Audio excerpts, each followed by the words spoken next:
सभी को जय माता दी, हर हर महादेव, जय श्री राधे कृष्ण, जय लड्डू गोपाल की। सभी भक्तों के लिए ये वीडियो बनाना पड़ रहा है क्योंकि एक एक को जानकारी नहीं दे सकती, इसलिए सभी को एक साथ इसके द्वारा जानकारी हो जाएगा इस वीडियो के द्वारा। तो जो भक्त नहीं यूट्यूब से जुड़े हैं, व्हाट्सएप से नहीं जुड़े हैं, आप लोग शेयर कर दीजिएगा या बता दीजिएगा इस वीडियो को देख लेने के लिए। तो उनके लिए जानकारी है जो आधा अधूरा काम करवाते हैं दरबार से और कहते हैं माता जी कैसा काम की है कि ठीक नहीं हुआ है, हमको ये दिखाई दे रहा है, हमको ये आवाज़ सुनाई दे रहा है। तो ये गलती किसकी है? गुरु में कोई गलती है तो आप कुछ बोल सकते हैं। आपकी भी गलती हो सकती है, पहले गलती देख लीजिएगा, गुरु की गलती है या आपकी गलती है। वो भी बता दूँ, पहला चरण जो दरबार से कराया जाता है काम, वो होता है जो काम करा कर मेन बात, पहले जो काम करा कर दरबार को छोड़ चुके हैं ये उनके लिए है, उनकी समस्या और उनके समाधान जो मैंने अभी बताया उनके लिए है।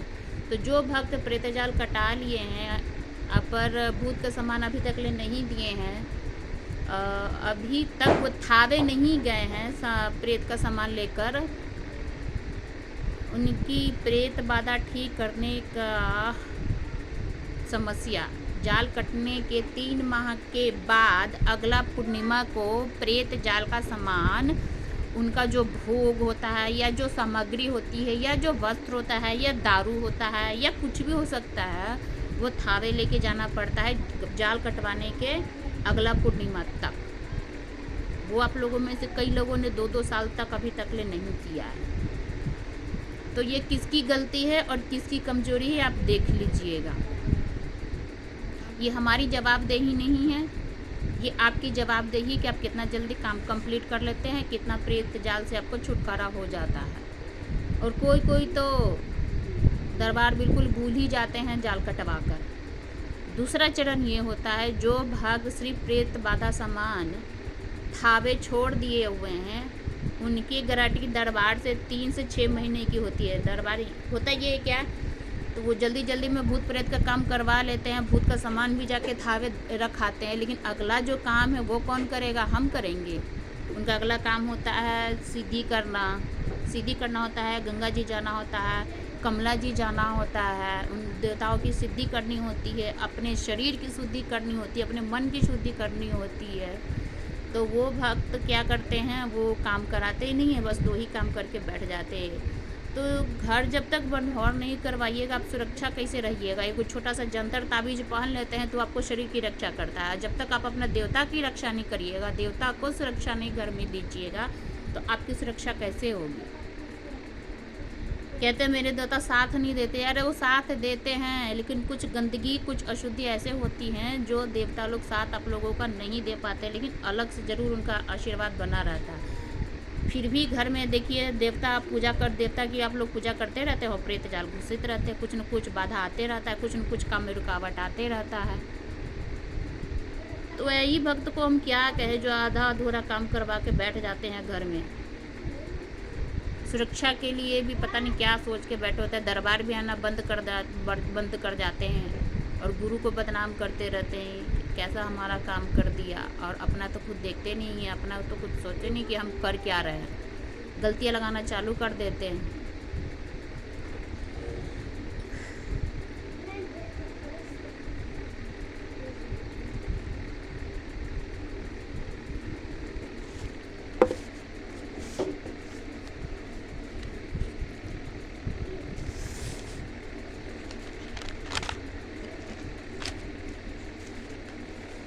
जय माता दी।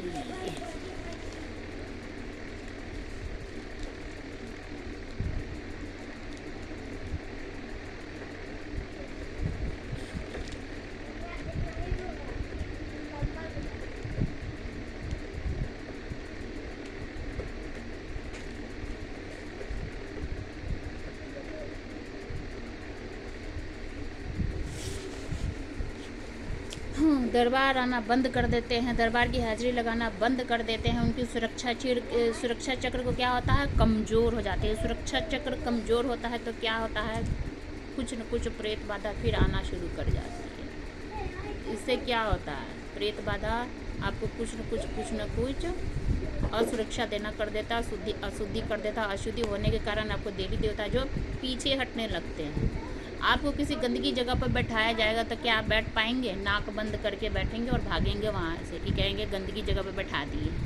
इसी तरह देवी देवता भी होते हैं। अगर गलत चीज़ आपके घर में प्रवेश कर जाती हैं तो देवी देवता वहाँ नहीं रुकते हैं, चाहे कोई भी देवता हो, चाहे कोई भी देवी हो। तो हाजिरी लगाना बंद ना करें, हाजिरी लगाते रहिएगा। भूत का सामान देते हैं तो भी बनहौर होने तक, यानी कि घर का जो सुरक्षा चक्र जिसको बोलते हैं, और देहात में क्या उसको बोलते हैं? घर बनहौर। और ऐसे जानकारी के लिए क्या बोलते हैं लोग, जिसको घर सुरक्षा चक्र जिसको बोला जाता है, कि घर का सुरक्षा चक्र बांधा जाता है। घर का सुरक्षा चक्र बांधा जाता है। तो जब तक घर का सुरक्षा आप लोगों का नहीं बांधा जाता है, घर का बनौर नहीं किया जाता है, तब तक हाजिरी लगाना आपकी मजबूरी है और आवश्यकता भी है। नहीं तो क्या होता है, सीधे सिंपल ये होगा है कि जैसे केस मुकदमा आप लोग करते हैं थाने में या कहीं जाकर केस मुकदमा करते हैं, हाजिरी पर आपको बुलाया जाता है, उस तारीख पर बुलाया जाता है, उस तारीख पर आप नहीं जाइएगा तो बताइए मुकदमा किसके पास जाएगा? वो कौन जीतेगा? वो तो आप नहीं जाइएगा तो वो अगला सामने वाला जीतेगा ना। आप तो नहीं जीत पाइएगा, आप तो हारिएगा क्या? आपके पास कमी ही रह जाएगी। आपके पास कमी है कि आपने अपना कार्य नहीं किया, अपना कर्म नहीं किया उस चीज़ से बचने के लिए। तो यही बात।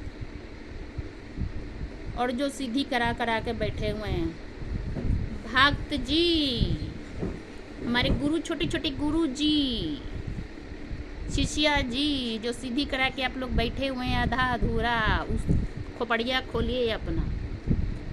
जब इतना सीधी करवा रहे हैं तो उसको अधूरा क्यों करके बैठे हुए हैं? अधूरा सीधी का भी कोई, कहते हैं ना, अधूरा ज्ञान बेकार होता है, सत्यानाशी करवाता है। इसलिए ज्ञान लेना है तो पूरा ज्ञान लीजिए, वरना उस रास्ते पर मत चलिए।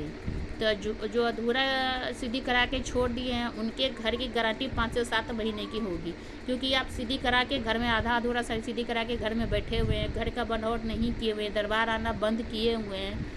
वो चीज़ क्या होगी, बुरी शक्ति फिर भी वो आना जाना किसी के जैसे दूसरे शरीर के माध्यम से जाएगी।